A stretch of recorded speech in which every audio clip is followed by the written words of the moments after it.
By God's decree and command, the king was rendered insane for 7 years, where he lost his humanity completely, becoming like a wild beast for 7 years, crawling on all fours like a maniac. Going through withdrawals from his addiction to power, being weaned off his cruel lion nature gradually. The withdrawals from his addiction made him go mad, until the lion within his heart finally tamed. But when the king got too prideful and high on himself, God plucked his wings and the king was removed from his throne. The king was addicted to his notoriety in Babylon. It was a tree of pride that God was removing with a painful surgery. The spirit of Babylon takes root in the man's heart. Every good tree bringeth forth good fruit, but a corrupt tree bringeth forth evil fruit.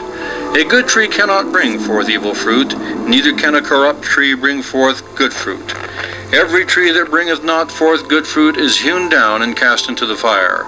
Wherefore by their fruits ye shall know them. And the Holy One came down from heaven. He cried aloud and said thus, Hew down the tree and cut off his branches, shake off his leaves and scatter his fruit. In the king's dream, all that was left was the stump from the evil tree. God commands that it be left as a memorial to the king's evil pride. The king planted an evil tree of misery. The roots of that tree would live on after him. Could that memorial stump signify the foundations of Babylon surviving in Iraq today? Iraq is rooted directly to Babylon. The king was addicted to Babylon like an addiction to evil fruit in the Garden of Eden. The king's evil heart was cast into the stump, separating him from his addiction and freeing him from his dependency on notoriety and high pride. Though this was a dream and highly symbolic, it was a dream from the Lord. The king saw a wet mist come up from the earth and baptize him. He then dreamt that he grew eagle feathers coming out from the old roots of his political wings God had plucked off. The eagle wings signify a spiritual transformation from captivity to true freedom.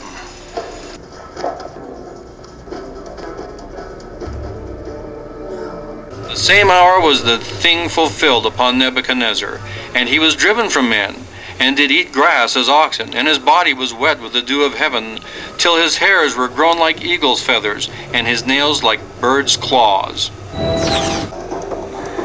And the king praised God for setting him free, and he became a new king with a new heart. Since Daniel established Nebuchadnezzar as the great head of the Gentile family tree, were the Gentiles in the last days going to change into free eagles also? Wasn't the king a puppet for latter-day prophecy being fulfilled today? What about the stump? Why did God command it to be watered and preserved in the earth? Why dedicate the ground and its roots for no future purpose?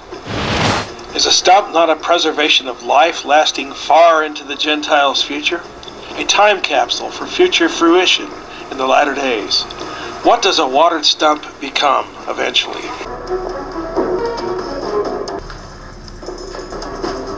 Is in there?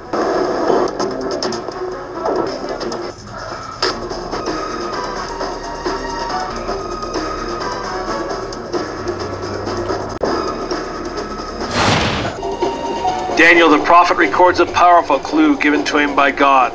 A preserved watered stump is a prophecy fulfilled when Iraq is later transformed into a bush of freedom in the latter days.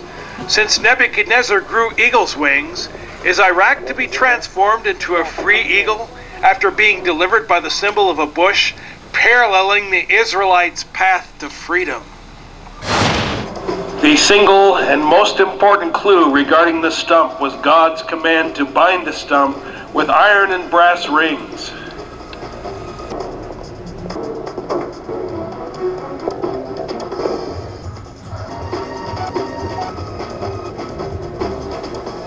Nevertheless, leave the stump of his roots in the earth, even with a band of iron and brass, in the tender grass of the field, and let it be wet with the dew of heaven. Binding the stump would prohibit the stump from becoming a freed bush until far into the future. In other words, postponing freedom for Iraq until the last days, when a modern bush would be allowed to transform the stump after freeing it from captive roots and allowing the heart of an eagle to replace the evil lion's nature. perfectly matching the same transformation Nebuchadnezzar experienced, being changed from a lion nature to a free eagle. This is a perfect type and shadow prophecy for today.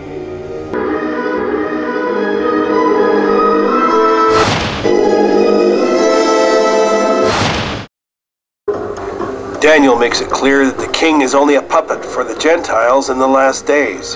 The Gentiles later escaped captivity by fleeing to America, which became their new eagle wings, or a symbol of freedom from a king. So, in the last days, America gained its freedom of worship by standing up to King George and a European religious Babylon. Just as Shadrach, Meshach, and Abednego stood up to King Nebuchadnezzar for their religious freedom, so, in the last days, America gained its freedom of worship by standing up to King George and a European religious Babylon. Amazing beyond words is the fact that England borrowed the symbol of the lion from Babylon.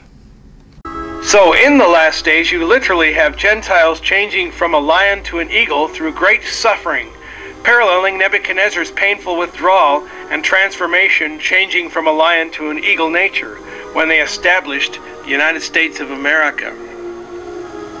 The two trees in the garden represent free people who seek God's Zion and captive people who are enslaved by the spirit of Babylon.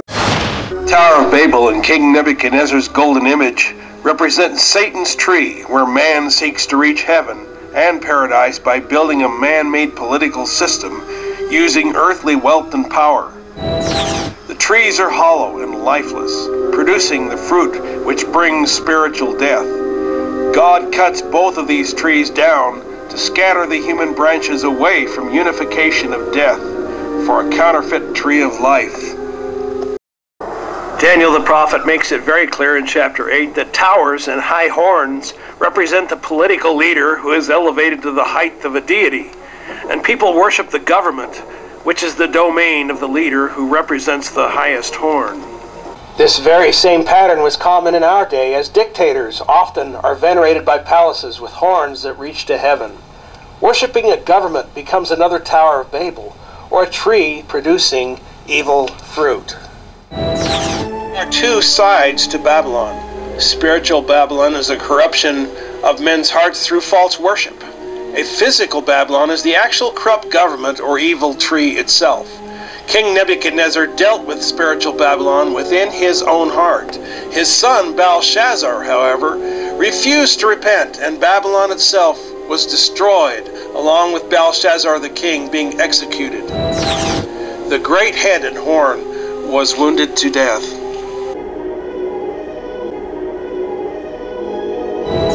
Babylon was to become like a stump in the earth, being preserved alive, but unfruitfully bound until 7 kingdoms within 4 world empires passed over it. There must be a parallel match in the last days, where the lion, Nebuchadnezzar, and the young lion, Nebuchadnezzar's son, are restored in a parallel type of prophecy when the head wound is healed. It becomes world news when Saddam Hussein rebuilds the city of Babylon right on top of the ancient foundations of old Babylon. He even rebuilds Nebuchadnezzar's palace, spending billions of dollars. Adjacent to Nebuchadnezzar's palace, Saddam builds a second palace to himself, glorifying his name as the man who restored Babylon in our day. He is declared in the media to be Nebuchadnezzar II, as if he were the son of Nebuchadnezzar brought back to life in our day. The young lion wounded to death was restored again. Saddam Hussein sought to invade Kuwait in order to gain the world's oil supply and bring the world to its knees under a new Babylon. But a bush and an eagle came to stop him, again with a parallel type today. This is definitely a clue about a bush transforming Iraq. I'm just a little irritated that other ministers haven't failed to make this known. It was amazing how Saddam Hussein actually resembled a lion. Members of his family say that his nature was like a lion, making people afraid as he passed.